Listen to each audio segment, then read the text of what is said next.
ఈరోజు వెరైటీగా మునగాకుతో పొడి చేద్దామండి. రండి, ఈ పొడి ఎలా చూద్దాం రండి. Welcome to Nigaswi channel. ఈరోజు వెరైటీ పొడి చేద్దామండి. ఇది మునగాకు చూడండి. నేను 2 పెద్ద కట్ట మునగాకు తీసుకొని బాగా ఒలిసేయాలండి.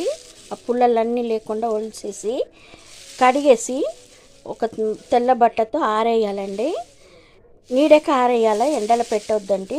నేను 2 రోజులు పెట్టిన 2 రోజులు పెట్టి చూడండి ఎట్లా కరకరలాడుతుందని. ఇవి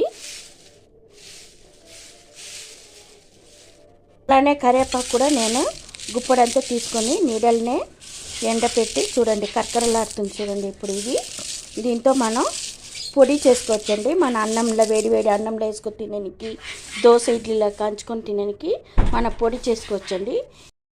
మునగాకు మనకు ఆరోగ్యానికి ఎంతో మంచిదండి. ఈ మునగాకు షుగర్ పేషెంట్కు చాలా మంచిదండి. ఇంకా ఎక్కువ కాల్షియం ఉండడం వల్ల హెయిర్కి మంచిది, స్కిన్కు మంచిదండి. మనం అప్పుడప్పుడు పచ్చిగా దొరికినప్పుడు మనం ఫ్రై చేసుకొని తింటాము.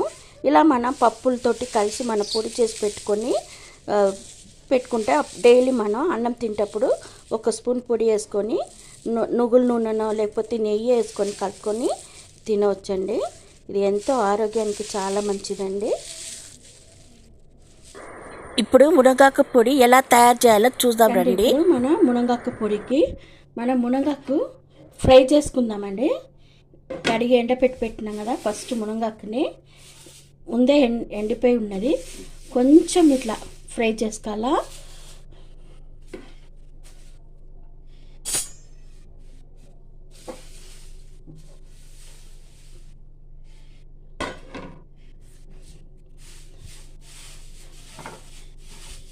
ఇవి కొంచెం వేడి కానివ్వండి, మంచి కరకరకలా ఆడిపోవాలా. ఇట్లా ఫ్రై చేస్తూ ఉండాలా. ఇది ఫ్రై అయ్యానండి. చూడండి మునగాకు ఫ్రై అయిపోయింది. చూడండి కల అంటుంది చూడండి. చూడండి ఇట్లా చేస్తే పొడి అయిపోవాలండి. ఇప్పుడు మనం ఇవి తీసి పక్కకు పెట్టుకుందాం. ఇవి చల్లకానండి. మునగాకు తీసి పక్కకి వేసుకుందాం. ఇలానే అన్ని మునగాకు మనం ఫ్రై చేసి పెట్టుకోవాలండి. నెక్స్ట్ నేను కరివేపాకు అండి 3 గుప్పడంతా తీసుకున్నానండి. కరివేపాకు కడిగి ఎండపోసి పెట్టుకున్నాము. అది కూడా ఇలా ఫ్రై చేసుకుందాం. అసలు ఎండుతలే కరకరలా అయిపోతుంది. కొంచెం వేస్తే ఆ పచ్చి వాసన అంతా పోతుందండి. కొంచెం ఫ్రై చేసుకుందాం. మంచి ఫ్రై అయిపోయింది చూడండి. ఇవి కూడా తీసి మనం మునగాకులోనే పెట్టేసాం. చూడండి ఇట్లా పొడి అవుతుంది చూడండి. ఇలా ఉన్నప్పుడు తీసేసేయాలా. ఇవి కూడా మనం మునగాకులోనే వేస్తాము. అవి చల్లాకండి. నెక్స్ట్ మనం దీనికి కావాలన్న పప్పు తీసుకున్నామండి. నేను గుప్పడు కందిపప్పు తీసుకున్నానండి. 3 గుప్పడు తీసుకున్నాను.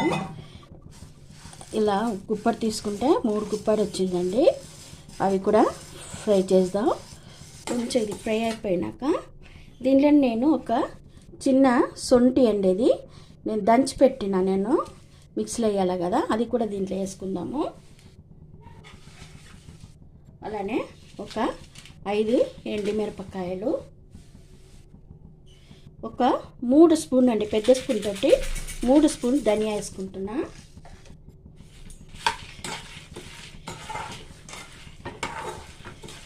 ఇవి ఫ్రై చేద్దాం. అలానే ఇంగువ చూడండి, ఒక చిన్న ఇంగువ ముక్క కూడా వేసుకుంటున్నాను. అవి కూడా ఫ్రై చేద్దాం. సిమ్లో పెట్టుకొని ఫ్రై చేయండి, లేకపోతే మాడిపోతుంది.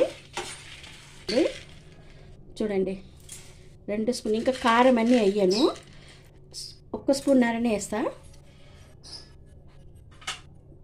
1 స్పూన్నర మిరియాలు వేస్తామండి. 2 స్పూను జీలకర్ర, 1 స్పూన్నర మిరియాలు, 2 స్పూను జీలకర్ర. ఇవన్నీ మంచి వేస్తామండి, ఫ్రై చేస్తాము. ఫ్రై చేసి ఇవి విడిగా పొడి చేసుకోవాలండి. ఇవి మనం మునగాకు ఇవి విడిగా పొడి చేయాలా.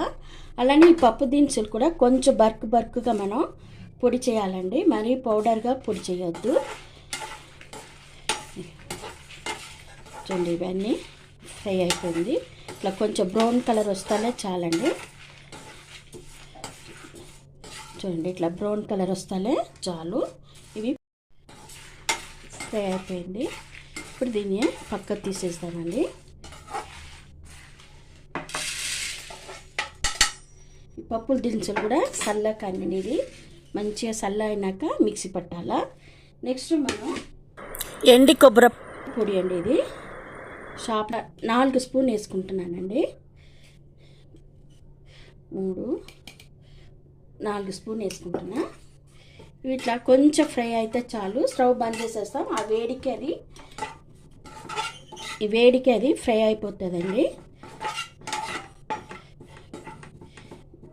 ఈ పొడి మిక్స్ చేయొద్దండి, ఇది అట్టనే చల్లగా అయినాక అట్టనే ఉండండి. వేసుకొని మనం మిక్సీ పట్టాలా. మిక్సీలో వేసేసిన దీంట్లో కొంచెం సాల్ట్ వేసుకుందాము. నేను ఇందు ఉప్పు వాడుతున్నానండి. ఈ రాక్ సాల్ట్ చాలా మంచిదండి ఆరోగ్యానికి, థైరాయిడ్కి అంతా మంచిదండి. అందుకే ఇందు ఉప్పు వాడుతున్నాను. కొంచెం ఇందు ఉప్పు వేసేసి ఇవి మిక్సీ పడదామండి. ఇప్పుడు పప్పులు చేద్దాము. పప్పుల్లో కూడా కొంచెం సాల్ట్ వేసుకుందాము.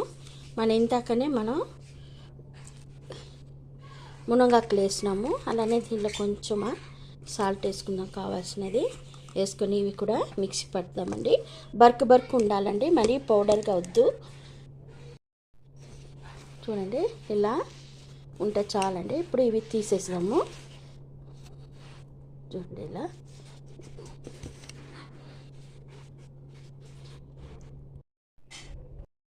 చూడండి, ఇది మునగాకు పౌడరు. ఇవేమో పప్పులు, ధనియాలు, మిరియాలు, జీలకర్ర పౌడర్ అండి. దీంట్లోనే మనం కొబ్బరి పొడి మనం ఫ్రై చేసినాం కదండి, ఆ పొడి కూడా దీనిలో వేసేసి ఇప్పుడు ఇది 3 మనం చేతితో కలుపుదామండి. ఇవన్నీ మిక్స్ చేసేసాం. వేడి అన్నానికి ఎంత బాగుంటుందండి. మన దోశ చేసినా కూడా దోశలలో, ఇడ్లీ కూడా మనం నచ్చుకోవచ్చండి. వేడి అన్నంలో కొంచెం నెయ్యి 1 స్పూన్ ఇవి వేసుకొని ఫస్ట్ ముద్ద తినాలండి. 1 స్పూన్ పొడి మునగాకు పొడి వేసుకొని కొంచెం నెయ్యి లేకపోతే నువ్వుల నూనె వేసుకొని మనం తింటే అంత ఆరోగ్యానికి చాలా మంచిదండి. దీని కాల్షియము, ఫైబర్స్ వల్ల ఆరోగ్యానికి ఎంతో మంచిదండి. ఇది బీపీ, షుగర్ అన్నీ కంట్రోల్ చేస్తుందండి. ఇవి చిన్నపిల్లలైతే పెద్దోళ్ళ వరకు అందరు తినవచ్చండి. ఎన్నో రకాలుగా మనం వండుకొని తింటాం. ఇలా పౌడర్ చేసి పెట్టుకొని డైలీ మనం తినవచ్చండి. తినే వల్ల స్కిన్కు, హై బీపీ ఉన్నా కూడా, షుగర్ పేషెంటు, హెయిర్కు చాలా మంచిదండి. ఇలా మునగాకు పొడి మీ ఇంట్లో చేసి చూసి ఎలా ఉందని కమెంట్ చేయండి. నిగశ్రీ ఛానల్ని సబ్స్క్రైబ్ చేయండి. మీ ఫ్రెండ్స్ అందరికీ షేర్ చేయండి. చూడండి మునగాకు పొడి రెడీ అయిపోయింది. చూడండి ఒక బాక్స్లో తీసి పెట్టుకోవచ్చు. మన డైలీ అన్నం తినేటప్పుడు దీనిలో 1 స్పూను వేడి అన్నంలో మునగాకు పొడి వేసుకొని, అలానే 1 స్పూను నెయ్యి వేసుకోవచ్చండి. ఒకవేళ నెయ్యి లేకపోతే నువ్వుల నూనె కూడా వేసుకోవచ్చండి. నెయ్యి, మునగాకు పొడి 2 బాగా కలిపి మంచిగా ముద్ద చేసుకొని తినవచ్చండి. అందరి పిల్లలకు కూడా మనం ఇవ్వచ్చు, తినాలండి. అంత ఆరోగ్యం. మీరు కూడా ఇలా చేసుకొని తిని ఎలా ఉందని కమెంట్ చేయండి. ఈ వీడియో నచ్చితే సబ్స్క్రైబ్ చేయండి. మీ ఫ్రెండ్స్ అందరికీ షేర్ చేయండి. రండి అందరు భోజనం చేద్దాం. Thank you.